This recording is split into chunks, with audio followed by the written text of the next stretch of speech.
সুদাম সাথে খেলে তপন তনয়া তটে সুদাম সুদাম সাথে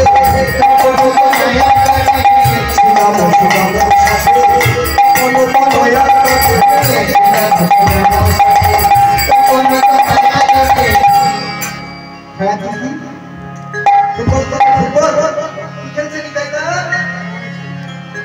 শোনো কি খেলছে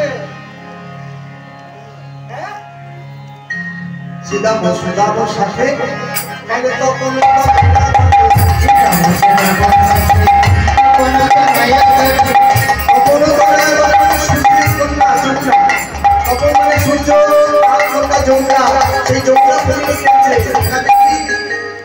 কাঁধে করাই আরে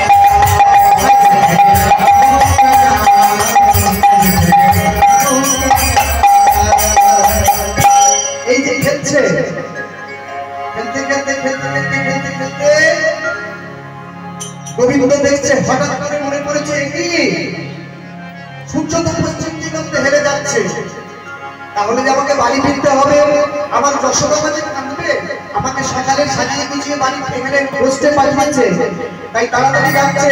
দাদা ভাই, দাদা বলাই কি জন্য ডাকছিস? বলছে দাদা দেখো পশ্চিম দিগন্তে সূর্যের রক্ত যাচ্ছে, আর রক্তে বেলায় বাড়ি ফিরতে হবে তো, সেই কখন কষ্টে এসেছি, আমাদেরও কখন সূর্য এইভাবে একদিন আস্তে আস্তে ঢলে পড়বে, আমাদেরকেও এই কষ্ট থেকে নিজের বাড়িতে ফিরে যেতে হবে। দাদা বলাই বলছে শোন, বাড়িতে ফিরবি আগে সুদামকে বল যে সমস্ত ধেনুর পাল গোষ্ঠী ছড়িয়ে ছিটিয়ে আছে তাদেরকে জড়ো করতে। তাই তাড়াতাড়ি গোবিন্দ আবার ডাকছে, শ্রীদাম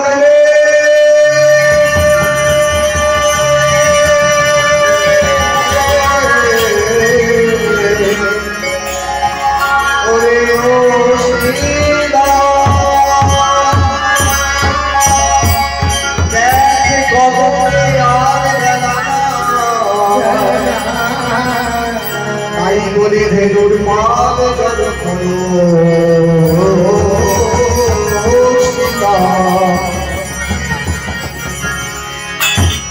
সামনে দাও শিলা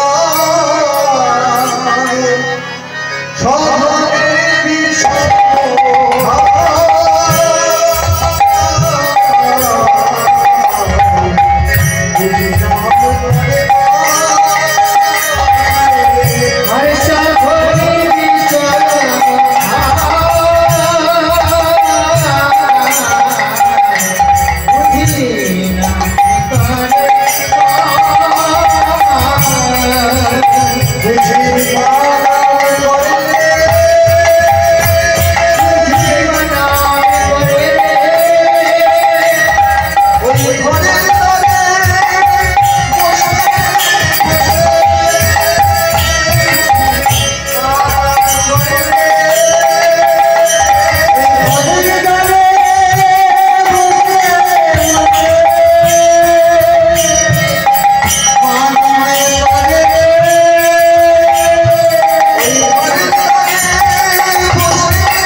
কাশি নয়, এটা বিষম লেগেছে, এটা বিষম লেগেছে। বাড়িতে বসে মা নাম করছে, তাই বিষম লাগছে। ছিলাম ছিলাম দেখছিস না, মা আমার বাড়িতে বসে আমার জন্য কাঁদছে, নাম করছে, আমার এই যে বারবার বিষম লাগছে। চল ভাই ফিরতে হবে। ছিলাম ছিলাম এসে বলছে, ফিরবি তো কানাই, ফিরতে তো হবে, কিন্তু ফিরবি যে এই এত গরুর পাল চারিদিকে ছড়িয়ে ছিটিয়ে আছে, সেই ছড়িয়ে গরুর পালগুলোকে ফেরাতে হবে না?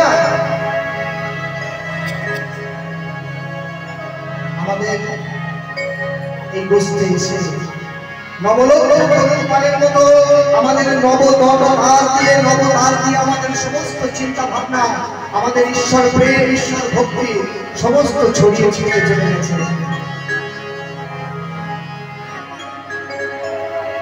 আমরা আমাদেরকে নিয়ন্ত্রণ করতে পারছি না, আমাদের কাছে শ্রীরাম নেই, আমরা নিয়ন্ত্রণ হারিয়ে ফেলেছি।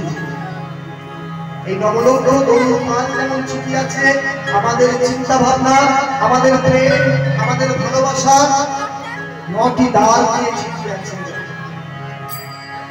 শ্রীরাম এসে বলছে, শোন কানাই,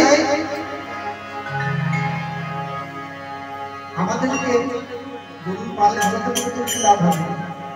এই যে ধেনুর পাল সব ছড়িয়ে ছিটিয়ে আছে, এই ধেনুর পাল আমাদের কথা শোনে না, এই ধেনুর পাল আমাদের কথা শোনে না, এই ধেনুর পাল তোর কথা শোনে, এই ধেনুর পাল তোর কথা শুনে তোকেই ওদেরকে জড়ো করতে হবে। কেন আমি আগে থাকবো, সবসময় খালি আমি রাগ করেছি, সবসময় ডাকবি না তো কি? তুই যেমন চোর, তোর ধেনুর পালও সেরকম চোর। আমরা সব সাধু ব্যক্তি, আমাদের কথা চোর ধেনু বুঝতে পারবে না। সাধুর কথা সাধু বোঝে, চোরের কথা চোর বোঝে।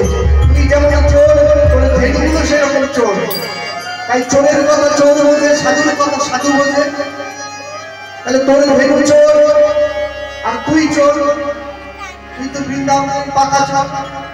তাহলে তুই ডাক।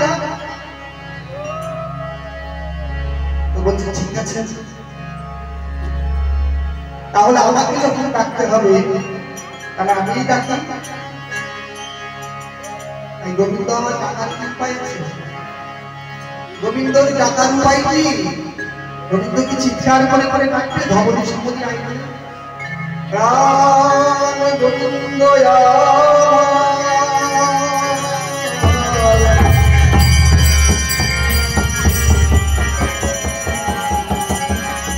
রাম গোবিন্দ বেদুগণের নাম লয়ে বাঁশি বাজাচ্ছে।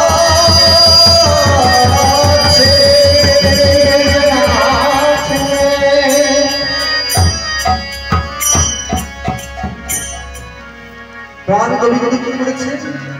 তার বাঁশিটি মুখে নিয়েছে, নিয়েই বলে ধেনুগণের নাম নিয়ে বাঁশি বাজাচ্ছে। ধেনুগণের নাম লইয়া প্রাণ গোবিন্দ আমার সব ধেনুর নাম লইয়া বাঁশি বাজাইতে লাগিল। বলে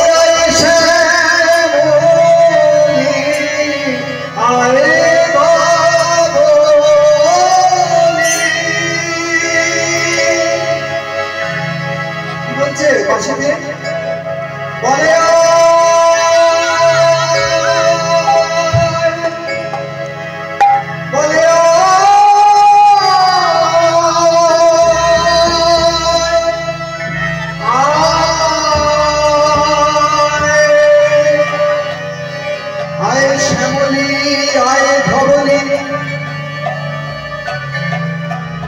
বাজাইতে লাগিল উচ্চ স্বরে গো, বাজাইতে লাগিল উচ্চ স্বরে।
বলছে আমাদের তো চারটেই পা, আমাদের তো হাত দাওনি প্রভু। এই যে তোমার নাম শুনে এই মানুষ কুল যেমন তাই হরিবল বললে হাত তোলে, আমরা তো হাত তুলতে পারবো না, কারণ আমাদের তো হাত দাওনি, আমাদের চারটেই তো পা। তাহলে তোমার নাম শুনে আমরা কি করে তোমার কাছে আমাদের নিজেদেরকে নিবেদন করব? আমাদের কাছে হাত না থাক, আমাদের চারটেই পা হোক, কিন্তু আমাদের কাছে কি লেজ দিয়েছো? তাই লেজ উপরে ফেলে দিয়েছে। চোখে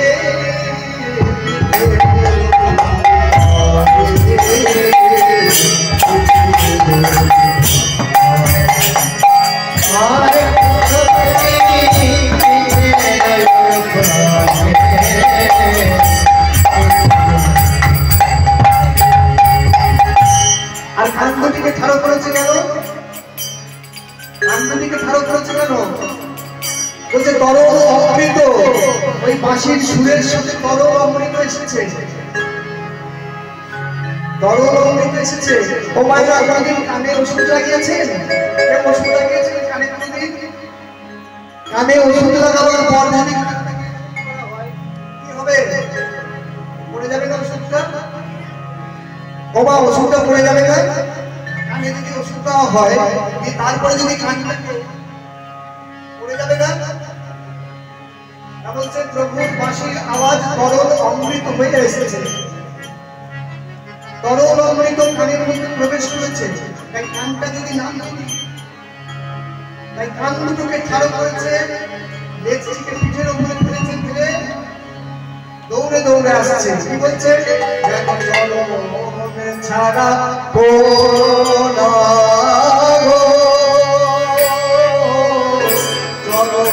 ছাড়া